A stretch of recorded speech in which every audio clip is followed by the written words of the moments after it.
What is going on, guys? This is the Mafia Garage, and as you guys seen from the previous clip, you guys see my instrument cluster just sitting there on those stone bricks, just sitting there. And I had some light bulbs right next to it, which are these.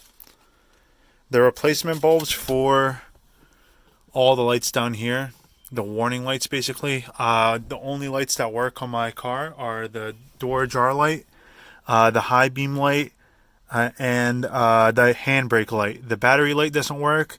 The oil pressure light doesn't work. The check engine light doesn't work. And the exhaust overheat light, whatever that's called, light doesn't work, unfortunately.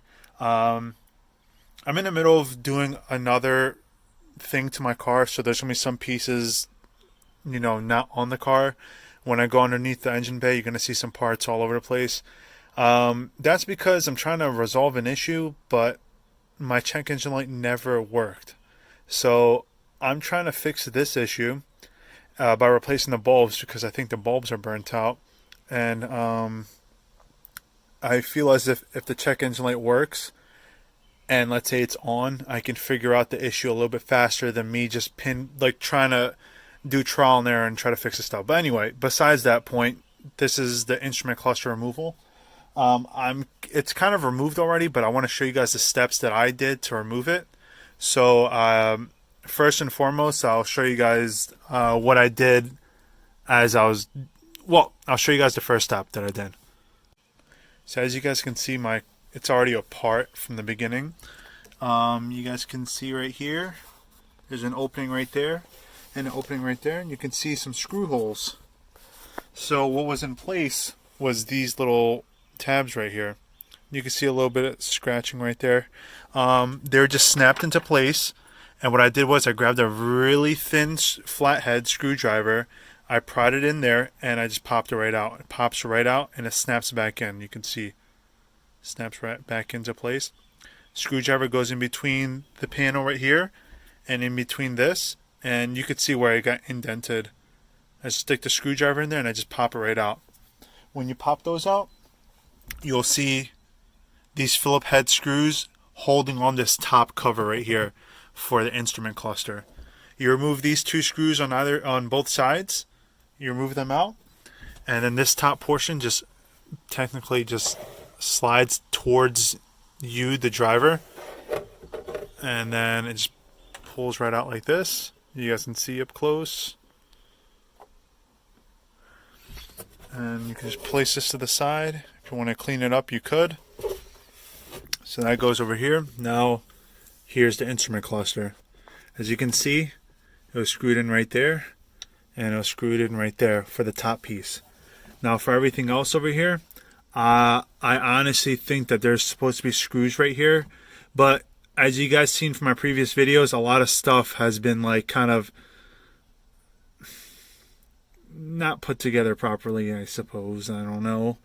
But yeah, there's supposed to be stuff right here holding it on. Once you unscrew these three screws right here, the Phillips heads, I believe they're Phillips.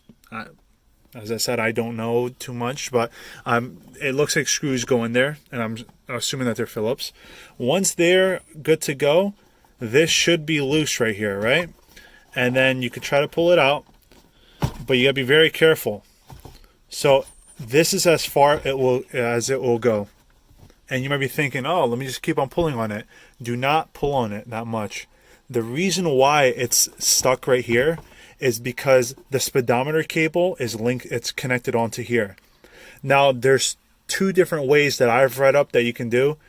People say that you can come from underneath the bottom here and reach your hand and unconnect the speedometer cable, which I tried doing, but I failed. And second way, they say it's a little bit more, let's say, a little bit more work involved. But to me, it didn't seem like that much work. But I'll show you guys what I did. Let's put this down. Right. I'm going to come underneath the engine bay.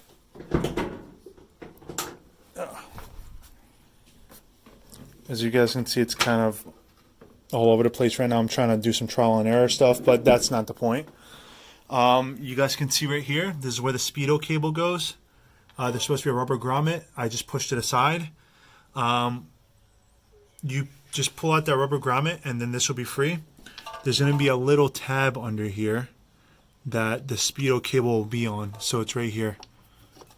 The speedo cable is going to be sitting on this tab right here. You pull it away from this tab, so it goes up, over and up, and then it goes into this little slot right here. I took it off for the process of this video, and as you do that, it's gonna be loose. It's gonna be some room to pull it out, but there's gonna be still like a little bit more like slack, I guess you can say. Not slack, but like it's gonna be still tension, and you don't really want to pull on it, or else you'll break something. So what I did was follow the speedo cable. Oops, I guess my device got too hot and the flash is turned off. Yeah, let me just find if I can find a flashlight. Okay, I don't know if you guys, yep, you guys can see that's not the best, but it's better than nothing. So this is the speedo cable right here, and then it goes all the way down, and you can see I took it out already. So that's the speed gear right there. That goes into that little hole right there. Let me see if I can move my light. You can see where the fluid is at. I'm sorry, I'm using a headlight basically, which is a light that mounts onto your head. But you can see that there where there's like a pool of liquid. That's the transmission, and that's the transmission fluid. And yes, I will be replacing that fluid soon because my goodness, it's nasty. But what happens is that speedo gear goes into there and it gets bolted down. You can see right there where it screws down. I'll zoom in. And it gets bolted down there, and it's pretty simple to do that. I pulled it out. From there, and I put it to the side so I can pull on this. I took it out, and then you start pushing the cable. And once you start pushing the cable, you can see it's starting to move. So you want to be very careful with this. You don't want to like break the cable or anything like that.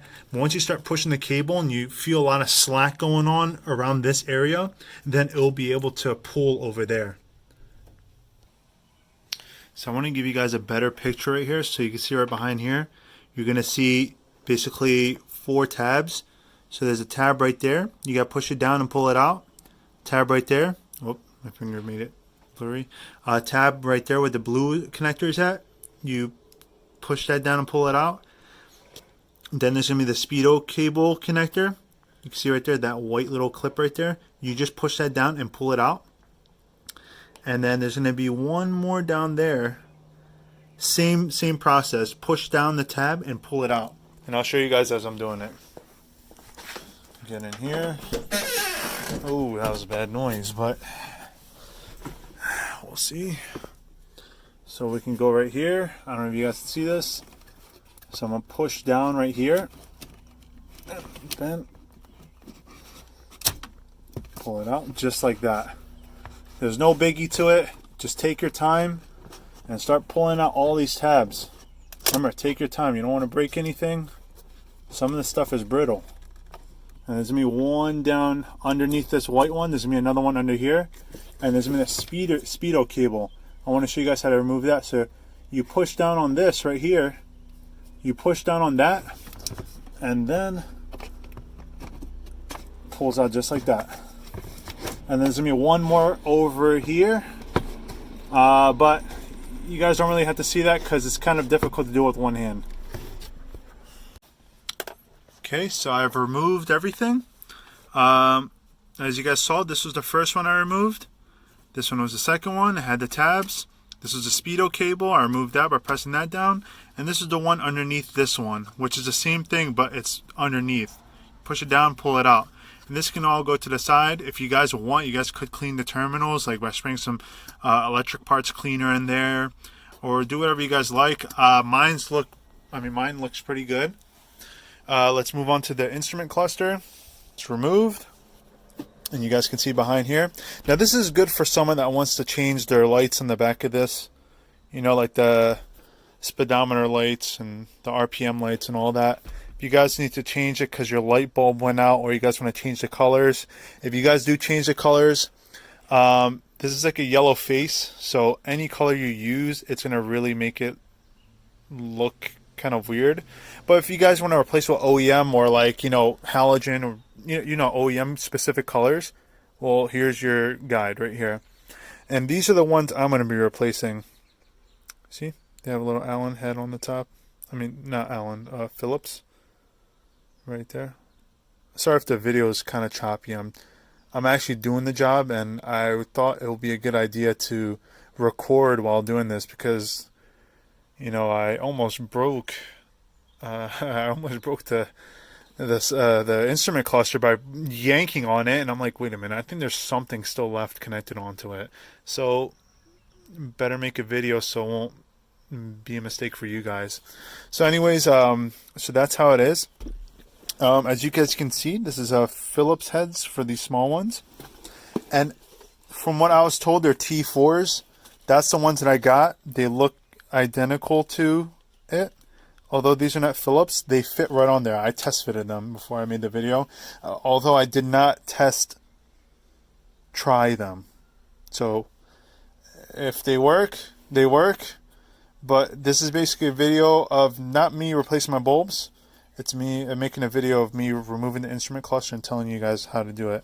So if you guys never touched this before, to take out this bulb, you just have to grab it, turn it counterclockwise, and it just pops right out.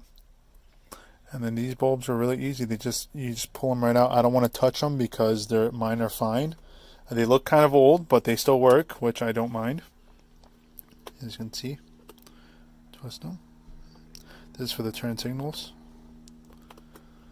So that's that. And then these, same process. You just grab a Phillips head, or you can do it with your hand. Let me see if I can do it with my fingers. Counterclockwise, and then they should just pop right up. So they're that small. And then when they want to go back in, put them in, and then you go clockwise. Sorry if my hand's in the way. I'm just, yeah. So you could feel it once it turns. It just turns like literally a quarter turn, and then that's when it's tight. But yeah, guys, that is how you guys remove an instrument cluster on a Toyota Sera. Pretty random video, I know, but not having these warning lights really was like, it's really annoying. Not even my high beam light. Well, I think my high beam light did work, but the thing was, it didn't work when I first got the car until I had to use it. And then when I hit a bump, then it started flickering on. So I'm like, maybe the bulb is kind of old on that. So, yeah, guys, I hope this helped. I know it's another pretty long video of me just talking about stuff, but and I'm sorry for not making videos in a while, but it's been pretty bad over here. As in, I've been working and going to school a lot. So I just thought I finally got the time to actually do something. So yeah, guys, I hope you guys take it easy, and I hope this was useful. All right, guys, take care. Alright guys, so I know I said that was the end of the video, but I just thought for those who want to replace those lights that show you what's going on with the car, I replaced them with the T4s. Are they T4s? I'll put a link in the description of what they're called. But all my lights finally work. It seems like something very simple. It seems like, okay, what's the point? I'm telling you right now, it feels so good to see all those lights on. Especially this one, the check engine light. Yes, you. It feels so good. But anyways, guys, once again, that is all. I hope this helped you guys out, and I hope you guys take it easy.